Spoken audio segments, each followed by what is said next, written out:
Hello everyone, this is Sunil Kumar, lecturer in psychology, Daita Meeper, once again with you, dear trainees. आप जानते हैं कि हम व्यक्तित्व को समझ रहे हैं और व्यक्तित्व को समझने के लिए जो विभिन्न सिद्धांत हैं उनके बारे में जानना आवश्यक है। इसी कड़ी में हम साइकोडायनेमिक अप्रोच पिछले लेक्चर में चर्चा करी। उसका जो दूसरा एस्पेक्ट है आज हम उसके ऊपर चर्चा करेंगे, डेवलपमेंटल एस्पेक्ट ऑफ थियोरी और personality as described by Freud. इस एस्पेक्ट को साइकोसेक्सुअल स्टेज के नाम से भी जाना जाता है, यानी कि मनोलैंगिक विकास की अवस्थाएं। Dear trainees, psychosexual stages of development Freud ने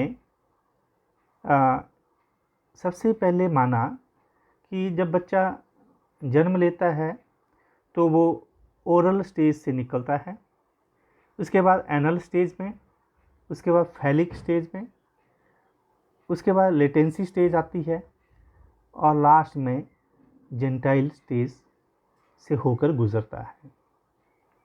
तो आइए उसके मन का विकास या मनोलैंगिक विकास इन अवस्थाओं में कैसे होता है। फ्राइड का फोकस जो मुख्यतः जो हमारी लिबिडो एनर्जी है, जो सेक्सुअल इंस्टिंक्ट है, उसके ऊपर उन्होंने बल दिया कि हर एक अवस्था में ये एनर्जी, इस लिबिडो का सामना व्यक्ति करता है और उनको प्राप्त करने का जो केंद्र है वो अलग अलग होता है।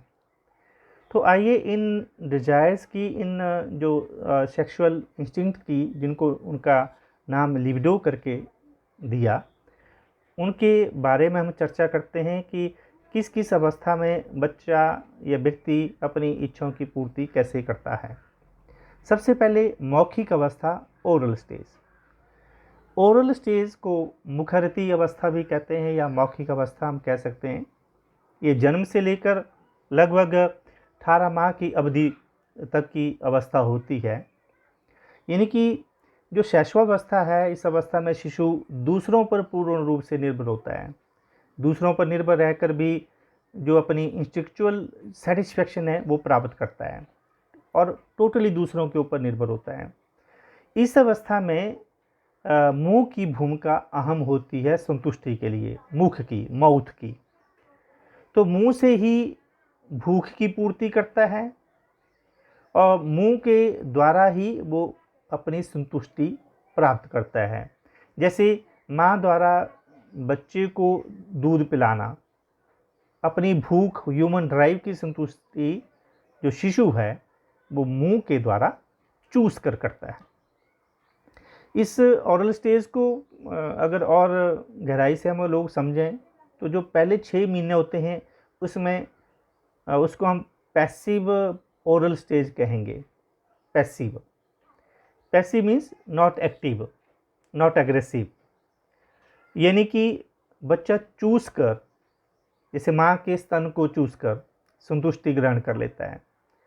लेकिन जब वो 6 महीने के बाद उसकी अग्रेसिव ओरल स्टेज आ जाती है, अगर हम इसको ए बी पार्ट में बांट दें, इसी अवस्था में पहले 6 महीने की अवस्था उसकी पैसिव अवस्था होती है और 6 महीने के बाद जब बच्चा थोड़ा सा ग्रो कर जाता है, उसके दांत निकल आते हैं, तो वो चूसने के साथ साथ काटने में उसको आनंद मिलता है। जैसे माँ के स्तन को चूसने के साथ साथ चबाना, काटना, तो ये उसकी एग्रेसिव ओरल स्टेज कही जाती है।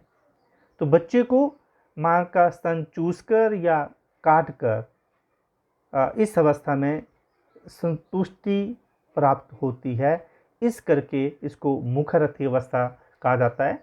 अतः संतुष्टि का केंद्र इस 1.5 साल की अवस्था में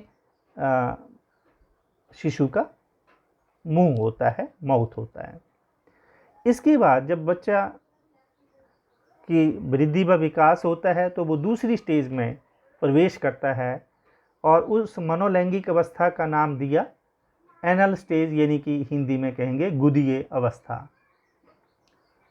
ये ट्रेनिंग इस अवस्था की अवधि जन्म के पश्चात 18 महीने से 1.5 साल से लेकर 3 वर्ष तक की होती है और इस अवस्था के दौरान बच्चे के मलमूत्र त्यागना की एक जो प्रवृत्ति है, जो आवेग है, उसको नियंत्रण करने के लिए बच्चे पर दबाव डालते हैं। तो मलमूत्र त्याग कर या रोक कर गुदा द्वारा संतुष्टि प्राप्त करता है। तो बच्चे का इस अवस्था में अटेंशन सीकिंग बिहेवियर भी होता है, यानी कि उसको अगर उसकी आवश्यकताओं की पूर्ति ना हो रही हो तो वो या तो जानबूझकर बिस्तरा गीला करेगा, जानबूझकर बिस्तर के ऊपर उसको गंदा करेगा, टॉयलेट करेगा, ताकि वो उसके माँ के या परिवार के सदस्यों की अटेंशन अपनी तरफ सीख कर पाए। या कई बार वो मलमूत्र को रोक कर, कंट्रोल करके टॉयलेट नहीं जाएगा, नहीं करेगा, तो ऐसा भी देखने को मिलता है। तो ये उसका जो संतुष्टि का केंद्र मलमूत्र को त्याग कर या रोक कर, ये तरीकों से उसका जो फोकस होता है संतुष्टि का, सेटिस्फेक्शन का, जो उसको राहत मिलती है, वो गुदीय अवस्था इसको कहा गया है। एनल के माध्यम से ऊपर उसका ज़्यादा फोकस होता है। जो तीसरी अवस्था सिगमुंड फ्राइड ने कही, उसको नाम दिया फैलिक स्टेज, लिंग अवस्था। 4 वर्ष की आयु में बच्चा लिंग अवस्था में प्रवेश करता है और इस अवस्था में बच्चे को अपनी जेंटाइल यानी कि जननेंद्रियों को दबाता है, रगड़ता, ऐसा देखा जा सकता है। फ्राइड के कथनानुसार 4 वर्ष का आयु तक के बच्चों में ओडिपस कॉम्प्लेक्स विकसित हो जाते हैं। पिता के प्रति बच्चा उभयभावी अभिवृत्ति विकसित कर लेता है। कई बार बच्चा पिता से नफरत करता है, दूसरी ओर प्रशंसा भी करता है। आपने ओडिपस और इलेक्ट्रा कॉम्प्लेक्स के बारे में जाना है। एक राजा, उसको आपने ये कहानी सुनी होगी, है ना, कि अपनी जो वो पिता की हत्या कर कर माँ से शादी कर ली। तो ये इस अवस्था में बच्चा विपरीत, जैसे लड़की है तो वो पिता के प्रति ज़्यादा आकर्षित होगी और लड़का अपनी माँ के प्रति ज़्यादा आकर्षण रखेगा। तो इस अवस्था को हम फैलिक स्टेज सिगमुंड फ्राइड ने नाम दिया। उसके बाद ये ट्रेनिज लिटेंसी स्टेज आती है, अंतर्निहित अवस्था जिसे हम कहते हैं, और ये अवस्था लगभग 6 वर्ष से लेकर 12 वर्ष तक की आयु की अवधि को कहते हैं। 6 वर्ष से 12 वर्ष तक की आयु की ये अवधि होती है। इसे सुप्त अवस्था का नाम भी दिया जाता है। सुप्त यानी इसमें जो लैंगिक, जो उसकी ड्राइव थी, आवेग थे, जो सेक्सुअल ड्राइव्स एंड इम्पल्सिस थी, वो नॉर्मली निष्क्रिय हो जाती हैं, अपेक्षाकृत निष्क्रिय हो जाती हैं। जो सेक्सुअल उसकी फीलिंग्स हैं वो कम हो जाती हैं। इस अवस्था में जो काम इच्छाएं हैं वो शांत हो जाती हैं। अब बच्चा माता पिता के प्रति यौन भावना त्याग देता है और इस अवस्था में पहली तीनों विशेषताएं स्थिर और एकीकृत हो जाती हैं। तो इस करके इसको सुप्त अवस्था भी कहा जाता है, क्योंकि उसकी इच्छाएं, जो लैंगिक इच्छाएं हैं, इस अवस्था में अधिकतर अपेक्षाकृत शांत देखी जाती हैं। और 12 वर्ष के बाद जो टीन एज हमारी शुरू होती है उसको हम जेंटाइल स्टेज कहते हैं, जननांगी अवस्था कहते हैं। ये ट्रेनिज इस अवस्था का प्रारंभ किशोरावस्था से शुरू होता है। इस अवस्था के दौरान अनेक जैविक, रासायनिक, बायोकेमिकल परिवर्तन होते हैं। आप जानते हैं शरीर में क्रियात्मक परिवर्तन देखने को मिलते हैं, फिजियोलॉजिकल चेंजेस होती हैं बहुत तेज़ी से। उसकी जननेंद्रियां परिपक्वता ग्रहण कर लेती हैं तथा नाड़ी विहीन ग्रंथियां, जो एंडोक्राइन ग्लैंड्स हैं हमारी, कई प्रकार के उनमें से हार्मोन्स स्रावित होते हैं। वो कई प्रकार के हार्मोन्स बनाती हैं और इस अवस्था के दौरान शिशन और योनि की मुख्य भूमिका होती है। जो मेल और फीमेल ऑर्गन्स हैं वो मुख्य केंद्र बिंदु होता है, तथा इस अवस्था में जो कभी कभी हमें समलिंगी कामुकता, होमोसेक्सुअलिटी भी देखने को मिलती है। तो फ्राइड के अनुसार इस प्रकार की जो प्रारंभिक किशोर, जो अर्ली एडोलेसेंट एज है हमारी, इस अवधि से सारे गुजरते हैं।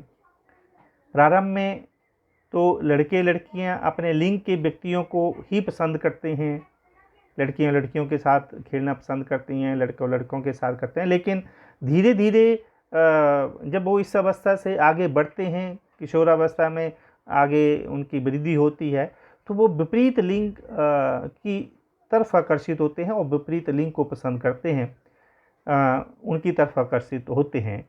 इस अवस्था में लड़के लड़कियां अपने जीवन साथी को तलाश करने में, और लड़के लड़कियां अपने अपने साथी की तलाश करने में लगते हैं।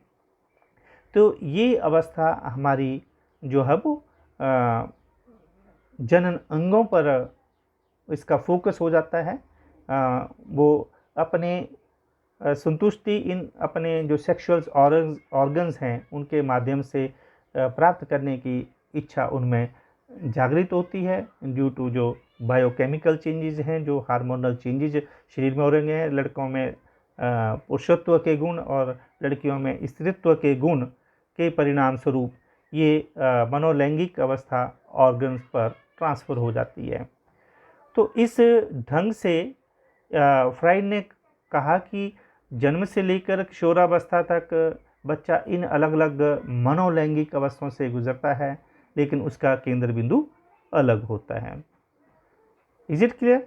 तो आप जान गए होंगे कि फ्राइड ने अपने इस मनोलैंगिक सिद्धांत में किन किन चीज़ों पर फोकस करा। तो यहाँ पर एक चार्ट आपकी सुविधा के लिए डिस्प्ले किया जा रहा है कि लेट्स समराइज, हम इसको समराइज़ करें एक बार फिर से। ओरल स्टेज ये 0 से 18 मंथ्स, बेस्ड ऑन फोकस किसके ऊपर रहता है? Pleasure centres on the mouth. Mouth से क्या? माउथ सकिंग, च्यूइंग या बाइटिंग। आनंद की प्राप्ति मुंह के द्वारा होती है, चूसकर, चबाकर या काटकर। इसको हम मुखरती अवस्था कहते हैं या मौखिक अवस्था कहते हैं। Is it clear? दूसरा हमने पढ़ा एनल स्टेज। एनल स्टेज हुई हमारी 18 to 36 मंथ, 1.5 साल से 3 साल तक। और फोकस किसके ऊपर? Pleasure focuses on bowel, bladder, eliminating, coping with demands for control. यहाँ पर सारा ब्लैडर के ऊपर, उसको मलमूत्र त्यागने के ऊपर, गुदी अवस्था में बच्चे का सारा फोकस रहता है और उसके माध्यम से उसको संतुष्टि का आभास होता है। और जो फैलिक स्टेज हमारी है तीसरी, वो 3 to 6 ईयर्स। जब बच्चा 3 साल से बड़ा हो जाता है, चौथे साल में प्रवेश कर जाता है, तो उसकी प्लेजर जोन भी चेंज होती है। अब pleasure zone is the Gentiles coping with जो सेक्सुअल जो फीलिंग्स हैं वो बच्चे के मन में आती हैं। ठीक है, मैंने कहा लड़की है तो वो पिता के प्रति आकर्षित होती है, लड़का है तो वो अपनी माँ के प्रति ज़्यादा आकर्षित होगा। तो ये चेंजेस इस फैलिक स्टेज में बच्चे की जो प्लेजर जोन है वो अपने ऑर्गन्स को आइडेंटिफाई करता है, उनको टच करता है, उनको देखता है, महसूस करता है। तो ये हमारी 3 से 6 साल की अवस्था को फ्राइड ने फैलिक स्टेज के नाम से जाना। उसके बाद लेटेंसी स्टेज की चर्चा करी। 6 to प्यूबर्टी, 6 साल से लेकर जो जब तक बच्चा टीन एज में एंटर ना करा, यानी कि 12 वर्ष तक, 12-13 लगभग 12 वर्ष तक हम मानते हैं चाइल्डहुड स्टेज। तो 6 से 12 वर्ष तक जो बच्चे डोरमेंट सेक्सुअल फीलिंग्स, अब जो उसकी जो यौन संबंधी जो भावनाएं हैं वो शांत हो जाती हैं, अपेक्षाकृत शांत हो जाती हैं। इस करके इसको सुप्त अवस्था भी कहा जाता है। इसमें कोई बड़ी हलचल नहीं होती है, और उसके बाद फिर जो हमारी जेंटाइल स्टेज है, जैसे टीन एज में बच्चे प्रवेश करते हैं, किशोर अवस्था में, एडोलेसेंस एज में करते हैं, जब किशोर अवस्था से शुरू होने पर, तो इसमें मैच्योरेशन ऑफ सेक्सुअल इंटरेस्ट, तो बच्चे के जो सेक्सुअल नीड्स, जो अपोजिट सेक्स के प्रति आकर्षण और जो सेक्सुअल ऑर्गन्स हैं उनके माध्यम से अपनी इच्छाओं की पूर्ति करने की इच्छाएं, और ये उस यौन परिपक्वता का प्रतीक होता है, क्योंकि बच्चा अब यौन जो सेक्सुअल ऑर्गन्स हैं उनका फोकस इस अवस्था में बच्चे का अधिक होता है, और इस प्रकार वो विपरीत लिंग के प्रति आकर्षण रखता है। तथा इस स्टेज में बच्चे में हम ये संक्षेप में कह सकते हैं कि जो यौन इच्छाएं पैदा होती हैं व यौन परिपक्वता आती है। तो ये था नटशेल में सिगमंड फ्रॉइड के द्वारा हमारी साइकोसेक्सुअल स्टेजेस, मनोलैंगिक अवस्थाएं। एक बार फिर से ओरल स्टेज यानी कि मौखिक, एनल, फेफेलिक, लेटेंसी और gentile. Oral stage 0 to 18 months, anal 18 to 36 months, फेलिक 3 to 6 years, latency 6 to 12 years and 13 plus जो किशोर अवस्था है वो जेंटाइल स्टेज। उम्मीद है आप सिगमंड फ्रॉइड के सेक्सुअल स्टेजेस को अच्छी भली भांति समझ गए होंगे। आज के लिए इतना ही। Thank you very much.